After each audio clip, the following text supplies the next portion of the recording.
Hi, everybody, and welcome back to the GallowgateShots YouTube and podcast channel. It's Daryl this evening hosting the match preview for UEFA Champions League match day 6, and that's our final group game of this season's campaign at home to AC Milan. Lads, how are we all doing? Spot on, Good. I am just back from Tottenham, literally, after yesterday's fiasco of trying to get there and trying to get back on Sunday night, which didn't really happen. So massive thank you to our good friend Shell for pulling a massive favour for me and letting me stay over. Saved me a hell of a lot of drama and all that and back up this morning. So here I am, along with the rest of the lads here. So before we get right into business, here is a word from our sponsor.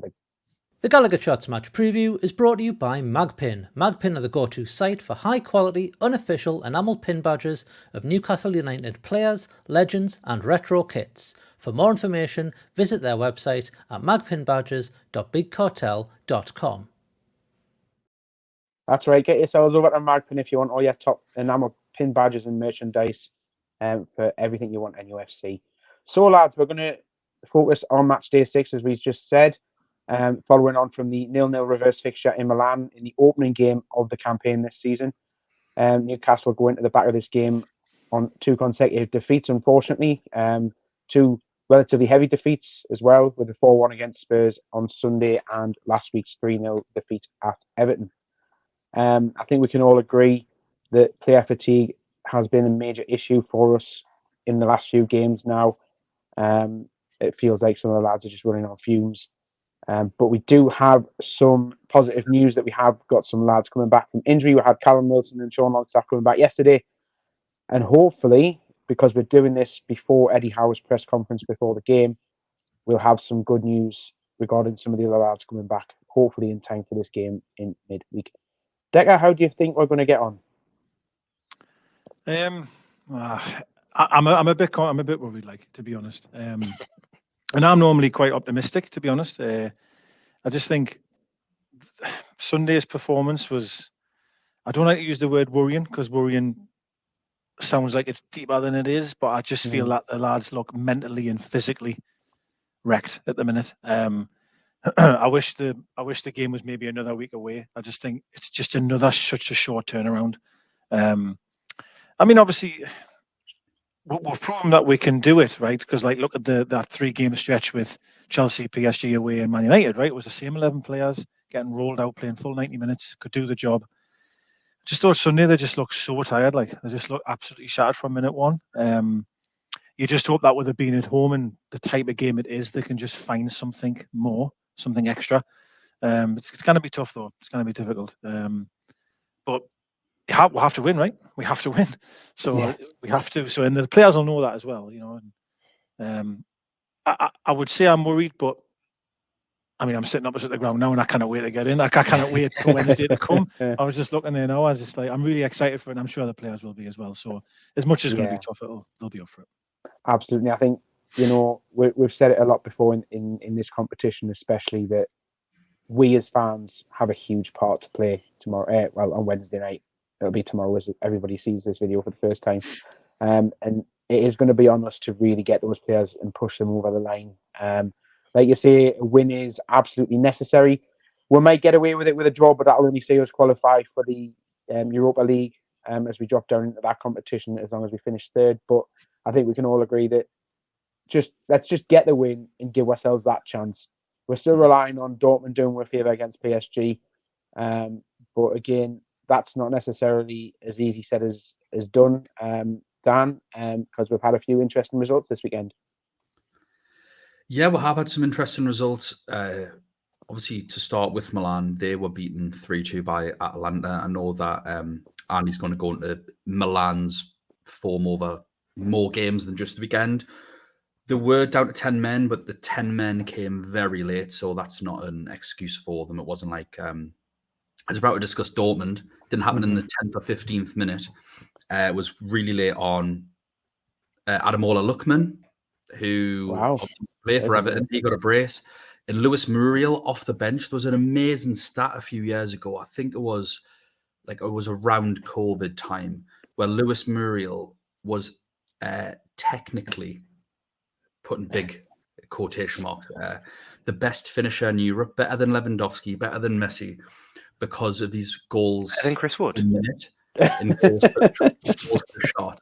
And basically it's because he came off the bench every game, played 20 minutes, used to have 2 shots and score 2 goals, and he came off the bench, had a shot and scored a goal.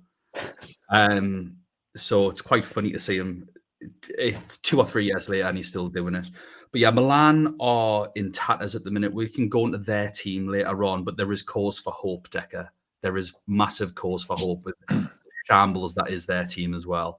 In terms of PSG, they won 2-1, but they were at home, which is no shock really. That kid Barcola, who missed all those sitters against us, even he managed to score. So says a lot about the standard of opposition. I've seen Richarlison even score 2 times over the weekend. So anything's possible, mate.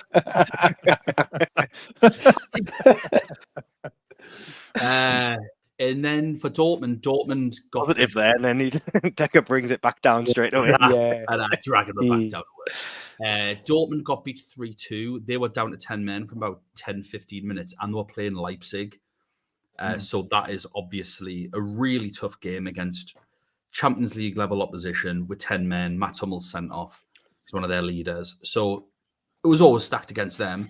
But yeah, if you were wanting, obviously we're wanting PSG to lose and we're wanting Newcastle to win, we want Dortmund to win.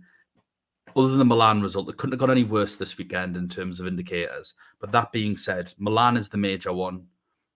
All we can do is beat them. That's all we can do and keep it in our hands. And like I say, there is cause for optimism with their team. But I'm sure am I right to think if it's a draw in the PSG game and we win, we're okay? Yes. Am I wrong? Correct. Yes. Okay. Yeah, I thought PSG have to win if we win. Yes. But we do have to win. A draw for us would guarantee Europa League. If we lose, we're out of Europe entirely. I don't know if I'm allowed to do this, but I am. So, you mentioned obviously Europa League. What's your honest? I haven't actually spoken to you at all about this. What would you rather just go out, or would you be thrilled to be in Europa League? I don't know what I'd prefer for me. Like I'm the same. Because do you know if we went out entirely, I'd just say, you know what, lads, you've done a tremendous job. You did us proud. Like you've absolutely not shamed us, especially when you look at how Man United are doing in their group. Mm-hmm. Have a rest and we'll move on. If we got through to the Europa League, then I'd say, well, yous have deserved to continue to play in Europe. We'll take the money. We'll take some more games of football against some really good European teams. And be happy and hope that we rotate more in that competition. Maybe give the other lads a chance. Obviously, I want us to go through. But yeah, for me, it's not a case of, what do I want? I think I've just already accepted all 3 inevitabilities. Whatever it is, I think I've already come to terms with it and made my peace with it. And I'm happy however it turns out. Because I think we've done brilliant. Am I right in saying that if we went into the Europa League, it starts in February? So we would actually get a bit of a rest going into that rather than immediately jumping into it. Because that's obviously when the knockouts for the Champions League would kick off, wouldn't they? Because I know it's obviously a bit of a dilemma, isn't it? Because it's like, yes, do you want to keep the thought of dropping into the Europa League seems mental if you rewind just 2 years. You think that would have been an improvement all that time. Yeah. I want to keep playing and you want to play as many games as possible. And you look at our team and you think, West Ham have just won the Conference League. You see English teams always do pretty well in the Europa League. If we had a fully fit squad, we'd smash so many of those teams, especially over 2 legs. So it's you got to see it as an opportunity, and that's how Eddie Howe would see it, wouldn't he? Yeah, I agree. That's a really fair point, actually, just to drag us all down to earth in a positive way, in a sense that, actually, if you'd asked me this, even last year, at the start of last season, most people would say, I'd snap your hand off for a Europa League spot after battling relegation for 10 years, 14 years, whatever it's been. And we will have a rest. We're going to have a rest. So, yeah, I actually think it's a really good point, Andy. And because of that, I am now going to be utterly devastated if we lose that game. I think for me, is because I think this mentality I've got at the minute of seeing the players so tired. I don't know why, right? I can't seem to shift that mentality in my head. I'm thinking they're just knackered all the time and we need a rest. Yeah. So then part of us is thinking, let's not be in the Europa League, right? Because they'll get more of a rest. But then I agree that we're going to join a little bit later. like they will have had a rest by then. We will have players back by then. And in fairness, and I don't want to get too far ahead of myself, but we could really go far, like in the Europa League, because we will hammer some teams. Like we'll really put them to the sword when they come here, especially over 2 legs. So I think we could do really well. So maybe maybe you should look at that, the optimistic side, and you know. What I mean? I mean, well done, Andy. Thanks for well, the optimistic side is we get through the Champions League, to be fair. Yeah, absolutely. Yes. It's not going to matter anyway when we're batter Milan and PSG draw away. I mean, I think I've had it out with Ian and a couple of others in the group chat about this, and my theory has always been knockouts are bust. And that's not me dissing the Europa League as such, but I feel like if we can get through to the knockout stages, that's the prestige of being in that part of the competition is just going to be through the roof.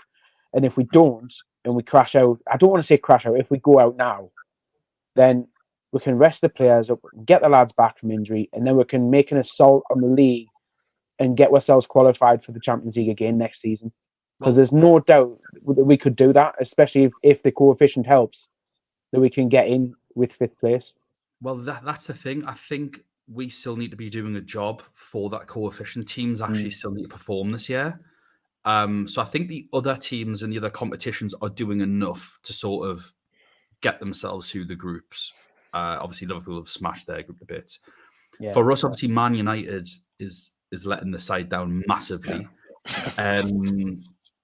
So actually, in terms of the coefficient, we probably want to go into the Europa League. And even if we just get through the round of 16, that'll help. And then that opens up the spot for 5th place. Because at the minute, fourth place is just mental this year with how well Villa are doing. I do think Villa will drop off. I think my pre-season predictions were Villa would be top 4 come the new year and then drop off when it gets to the knockouts of the Europa League. Emery teams tend to do that because he's won however many Europa Leagues, his team's league form tend to drop a little bit. And he sort of banks it all on winning that competition to get into it to get into the one above it the next year. Like Sevilla have done that quite a few times with the Champions League. But yeah, trying to wrestle you into a top 4 with Arsenal, Man City, Liverpool, Aston Villa, in Tottenham, we really want an extra spot available to make it a little bit more safe, even if that means we do have to play more games. Yeah, and theoretically we could do that by at least getting out of the group into the knockouts, because that would boost the chances through the coefficient as well, wouldn't it? And if we can do that, it will give us a better chance. And then if we were to go out in the knockout stages, then that's absolutely fine for me. So we'll get on to our opponents before we focus on Newcastle for this game this week. And Andy, you've been looking into AC Milan's recent form. Well, looking into, you're giving us a bit too much credit there. I was on Google before we came on looking at the results. But don't worry, we all have our sources. I think no. Obviously Daniel said it. They're a bit of a strange one. I did find a couple of articles, and one thing from Sempre Milan, which I think is a proper news source. They're headlining this as a battle of the wounded beasts. Going into it, because they've got lots and lots of injuries. They've then listed all of our injuries. They've said Tonali is away through suspension and gone into no further detail than that. But if you combine the two of us, there's 19 players missing across the 2 squads when you factor in injuries, suspensions, people not being registered. They said in their article that they actually only have 1 fit centre-half at the moment, which is Tomori. Yep. So yeah, I know Daniel will know more about the squad than me in terms of who comes in for that, but they've had very mixed results as well. We know they lost to Atalanta. They beat a team which I'd never even heard of, Frosinone. Yeah, it's just outside of Rome. Beat them. Lost to Dortmund. Beat Fiorentina, drew to Lecce. So they're a bit of a mixed bag, but we know it at least a bit like that sometimes. So I thought the best thing to focus on is probably their away Champions League games. They've been very similar to us in the Champions League, obviously identical in terms of the table. Went to Dortmund away, 0-0, didn't have any of the ball, but nothing really happened in the game. It was kind of just mixed bag on both sides. And then PSG lost 3-0, again, didn't have the ball, but then obviously PSG just turned it on and scored. So kind of similar to how we've been, obviously not wanting much of the ball away from home and then at home trying to win those games. So jumping ahead slightly, I can see this game being quite similar in Milan just sort of letting us have the ball. But again, going on to the fatigue thing, are we going to be able just to pass the ball around for 90 minutes and do all the running we normally do? I did get excited when I saw their last game and saw Rafael Rafael Leao was injured, but then another quick Google said he's back past fit for the Newcastle game. So that bubble was burst pretty quickly. But it's their left-hand side that absolutely destroyed us in the reverse fixture with Theo Hernandez and Leao. Leao, who skinned the entire team, then suddenly decided to do a flare finish from FIFA instead of just putting it in the back of the net. So I agree with Deka a little bit that I am a bit worried, but at home we are a different beast entirely. Yeah. It's like when we go away, it's the Space Jam thing. It's like they've just had all the talent taken off them, and then we come back home and we're absolutely mint again. So we shall see. But Milan are definitely not the giants they once were, but still dangerous nonetheless. Very good. So before we get on to ourselves here at Newcastle, I'm going to do my usual bit, and I've been on to me mate Paul. Thanks again, Paul, for all your help in this. And I've got some information on our referee team for the game on Is it Wednesday. Mr. Hernandez? It's not. In fact, I think for the first time in the competition this season, the entire referee team, and that's from the referee in the middle all the way through to VAR and assistant VAR, they're all Dutch. It's an entirely Dutch team of officials. And we start in the middle. Oh, Deka's gone and done his old Undertaker routine there. Take us back again. It's kind of like a Coldplay concert. It's just this office. So, right in the middle of the pitch, we'll have referee will be Danny Mackley, and people may know his name. A couple of stats on him. Previous games in the last few years, he refereed England v Germany and England v Denmark at Euro 2020, which obviously was held in 2021. And he also refereed the Europa League final in 2020 as well. A little bit on him as well. He has a little bit of history with PSG. Now, what I would advise people to do is maybe to just pop into a search bar, just type in his name with PSG, and have a look and see what comes up. What's his name again? Danny Mackley. So I'll give you a brief little overview. He refereed a game between Real Madrid and PSG in the last 16. And I don't know if it was last season or the season before. Maybe the season before. Before. Yeah, Benzema hat-trick. That's right. Yeah. So he didn't give a foul to PSG in the build-up to one of those goals. And then Leonardo and the chairman, Al Khalifi, tried to get into his dressing room after the game. Remember this. So there's a little bit of history there. So that I don't know if that will have any sort of play on what's going to happen, but it's just I hope it does. a little nugget of information there that may come into play. And I've got some more stats on Danny himself, which I'm going to come back to once I've gone through the rest of the team there. So assistant to Danny on Wednesday night, you've got Hessel Stegstra, Jan de Vries. Fourth official is Allard Lindhout. And then on VAR, now people may remember from the PSG at home game that this person was actually the assistant VAR in that game, and that is Rob Dieperink. He was our assistant VAR in the PSG home game, and assistant to him on Wednesday night will be Clay Ruperti. So that's the entire Dutch team of officials. As long as and it's not also, the VAR from the PSG away game. No, it sounds a little bit better than the bench we've been able to name in recent weeks. So I want to come back to Danny and get into some proper stats on him right now. And in this season's Champions League, he's already done 3 group stage games, shown 8 yellow cards, no red cards, and he hasn't awarded any penalties. Last season, he refereed 5 games in the competition, including, I think, 2 knockout games. In those 5 games, he issued 24 yellow cards, 1 red as a result of 2 yellows, and he also awarded 1 penalty. Now, I know in recent match previews, we've had a few comments saying that we're quite negative or we're not being positive enough in all this. So here's some positivity for you. So in those 8 UEFA Champions League games that he's refereed in the last 2 seasons, no away wins. The away team has not won in any of the games that he's officiated. That's 5 home wins and 3 draws. And I also have to mention that in last season's competition, in the group stage, he refereed the group stage game between Chelsea and AC Milan, and Chelsea ran out 3-0 winners. So there are signs of optimism in there. If you want to clutch on any straws, I think they're there, aren't they? Really, It's quite a short straw, that, Daryl. it is a short straw, but hey, I've never seen we'll take referee analysis like that. This is amazing stuff. I tell you what, right? This, if you really want to think about omens and stuff like that, he hasn't refereed in a away win in the last 2 seasons in the Champions League. Well, let's hope Dr. Newcastle doesn't turn up tomorrow, because this is what we're like. And I tell you what, I found out earlier that he also refereed AC Milan 1, Liverpool 2 in the Champions League season before that. So he may have a little bit of history. That just undoes everything you've said. No, because is that an away team win though? Is that an away team win? But that's from the season before, and it was an AC Milan defeat. So that would be it's the second AC Milan defeat. That's okay. All right. I can see what you're doing. You're moving the chess pieces. A bit around. So so that was our little review of the referee team there.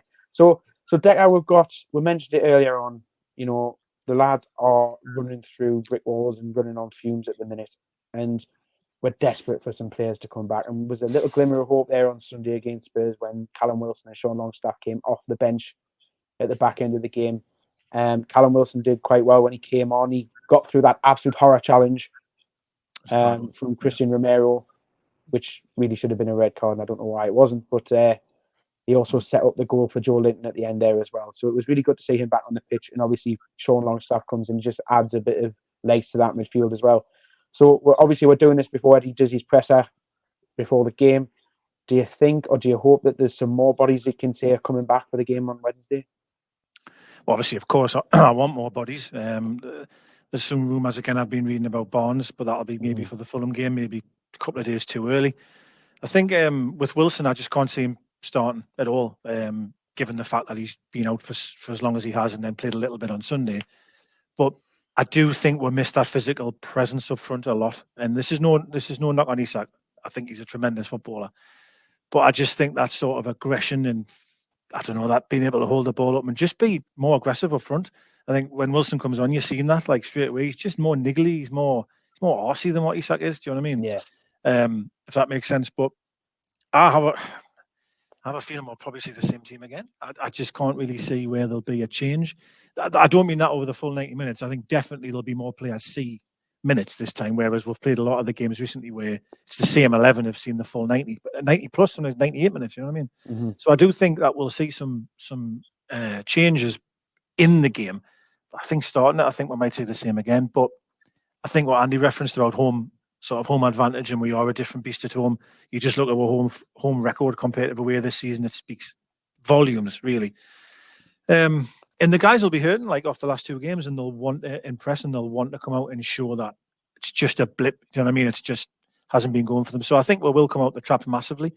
I think getting a goal early, I think, would be huge. Like I feel like that because I think they'll put so much into early in the game.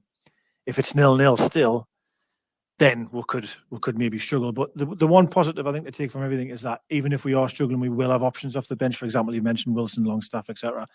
I want to mention Longstaff. I do feel though in the past when he has been injured, it does take him a while to get back to form, and that's fine. Like it happens, right? I don't really personally feel that he'll make a difference immediately. I think it'll be a few games before he gets up and running. But I think I don't know. I think we'll have enough. I'm trying to be optimistic because you said people think we're negative. So I think we'll have enough. I do. Judging by these 24 yellow cards you mentioned, I think get Joe Linton on a yellow card. That'll happen. And we'll win. I think we'll just have enough. I think we'll win. Yeah. Very good. Dan, how do you think it's going to play out? I'm confident. Especially with their injuries as well. Theo Hernandez is playing centre back, so that sort of Florenzi's playing left back, so he's the right back. We saw, for anyone that just isn't familiar with these names, well, probably familiar with Theo Hernandez. But for the home game, AC Milan at home, Calabria started a right back, and then at half-time, Florenzi came on for him. So I've seen them both. Calabria will start a right back again. Florenzi's going to be left back. So Florenzi isn't really much of a left back. He's all right foot, still good with set pieces, though. And Theo has played centre-back before in the past, but it's not really his position. So there's some optimism about that. Obviously, Andy's drenched a little bit of the hope of saying that Leao is back. It's all your fault. He wasn't back until you said it. which is an issue, but hopefully he's not fully fit. We saw Mbappe get rushed back for the game against us, and he wasn't on it, and people were saying, "Oh, he's rubbish." Him, like, that was him not on it. He was absolutely unreal. No, on the it's St James's Park. I was going to say no. St James's Park, like he's not on it. He's not done anything. It's like he just came back from injury. But as Deka has just alluded to, some players do take a little while. So let's keep our fingers crossed. Leao's one of those players. Yeah. But with not only do they not have Chow at centre back, who was magnificent for them in Milan, they're not going to have Simon Chair, who's their captain, at centre back either. Theo Hernandez being centre back not only means that I think a player like Callum Wilson could get some joy because of his 30 odd years of striker. Well, no, maybe not 30 odd. He wasn't playing at 2, but 20 odd years of experience being a quality striker. I just don't think a fullback will be enough, despite how quick and strong Theo is. But also, he's not going to be able to get forward as much. That's a massive, massive dent in their attack in Arsenal. So there's cause for a bit of optimism. They do have a player called Benacer that's just back from injury. He came on against Atalanta. He's a very good player. They sort of put him into holding midfield for quite a while. Decided to play him where he's meant to play as a 10, and he's a bit like a James Maddison in that league. Just unpicks locks, can score from distance. Just a generally really good player. It's annoying that he's back. So we could see him off the bench. And is he Ishmael Benacer? I believe so. Because that article I read before, they said he wasn't on the UEFA squad, which could be completely wrong. Ooh. But that is such getting, because he was meant to be out for like. I didn't write that, so I don't know if that's true, but that's what it said. Find out, Andy. Find out if What now? Right. Find out, because he's in my opinion, with Leao and Theo Hernandez, their best player. Sort of them three. Xiao's a great player. I think Giroud's underrated. As far as we're concerned, though, I actually don't want us to get an early goal. I know that sounds... I'll celebrate nonetheless and bloody rip my dad's head off and all sorts celebrating when I'm stood next to him. But I don't think we're a great team at defending deep. I think attack is the best form of defence for us. And while we're hunting for a goal, I think that's what we want. We don't want to sit back for any period of time. And I am concerned that if we do get a goal too early, that's not only going to encourage us to sit, but Milan have got nothing left. They have to win. They have to win that game. A draw isn't enough, obviously. So at 1-0 down, that might just take the reins off, like loosen the shackles, and then they could come at us. So I'm not sure. On the UEFA website. It's not on the UEFA website. No, he's not on the squad list on the UEFA website. Yeah. Magic. Oh, that's perfect. I didn't realise. That's absolutely brilliant. Because obviously, I just assumed he was because he's so good. But before the Champions League started, he picked up an injury. He's back a lot earlier than they expected. They were saying like 6 months to 8 months out. So that's it's probably interesting why. what you're saying about the left back. Obviously, the right back playing left back. Yeah. I just think with Miggy constantly coming inside.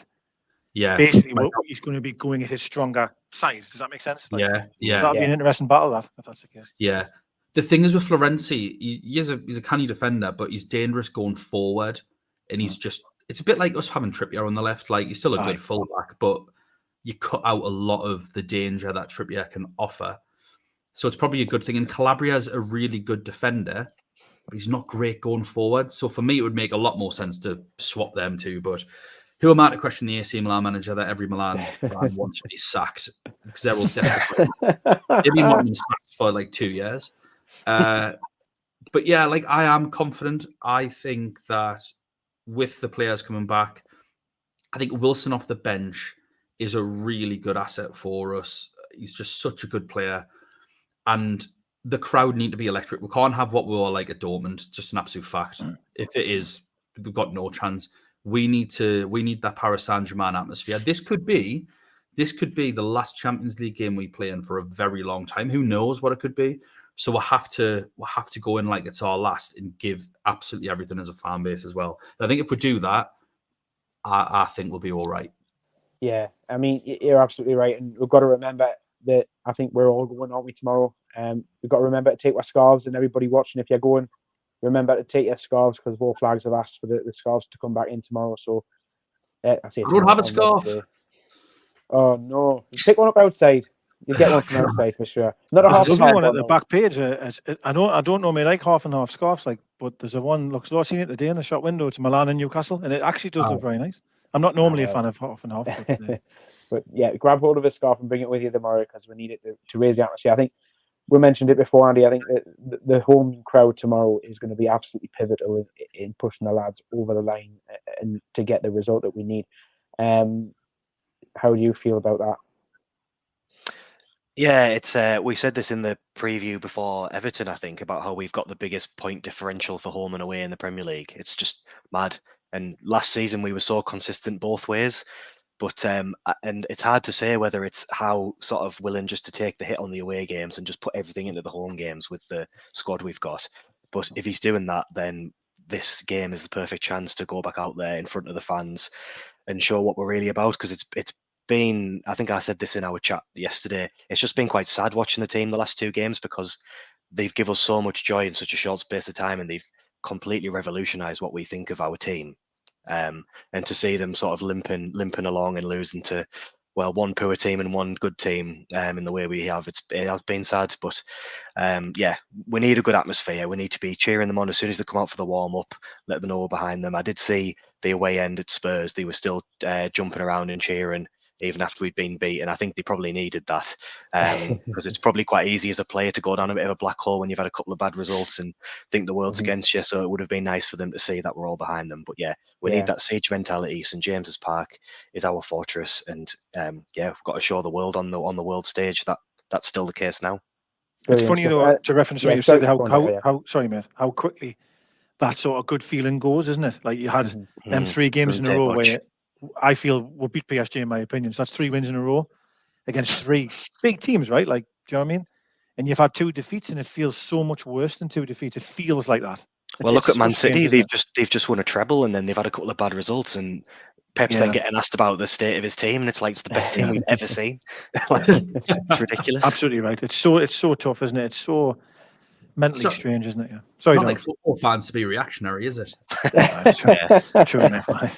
So before we get into our actual score predictions, I think we can just sort of really briefly go over a predicted starting 11. I think I'm with you, Deka. I think it'll be unchanged from the Tottenham game. I assume you guys on the other side of the screen they agree. To be a bit different, I think Lewis Miley will come out and Sean Longstaff will start. Right. Yeah, I mean that's definitely a reasonable change that he could make. Like Deka said, I think I agree with him that he does seem to take a little bit of time than normal to come back. But you know, it's a lot to ask for a 70-year-old kid to play all those minutes in such quick succession and expect him to still be able to go. It's extra threat down the right hand side as well, isn't it? Yeah, Longstaff just got a little bit more experience of getting into his positions, and he can be a bit more of an attacking threat. As much as I don't think this is going to happen in the slightest, I'd like to see Paolo Di Maldini get a start for us. Because I thought he was absolutely magic against Man City and Man United. Man City, even that cup team is a better team than what AC Milan have got.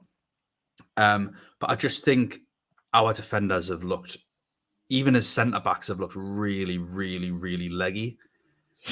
And I just think, me personally, I'd like to see him play in that game. And as a Geordie lad, to play in the Champions League or start the Champions League and one of the biggest nights in our history, certainly in our modern history, I think that'd be a lovely touch. It's not going to happen in a million years. It's just something that I'd like to I think the cells looks like he's been carrying something even into the Tottenham game, and then had another knock against the boards, and I don't think he ever recovered from that either. So it'll be interesting, that one. I mean, we haven't got time to discuss it on this one right now, but I think it's another topic. I think we'll drop it in here, and you'll have hopefully already heard the lads talking about it on Monday's Always Smiles and Faces podcast. But Fabian Schär's knees.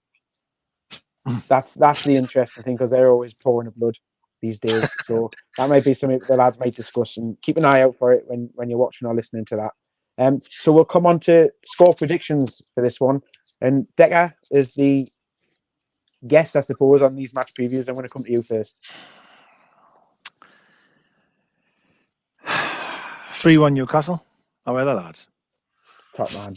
Now, Do I you came wanna on give really worried. What a switch that was.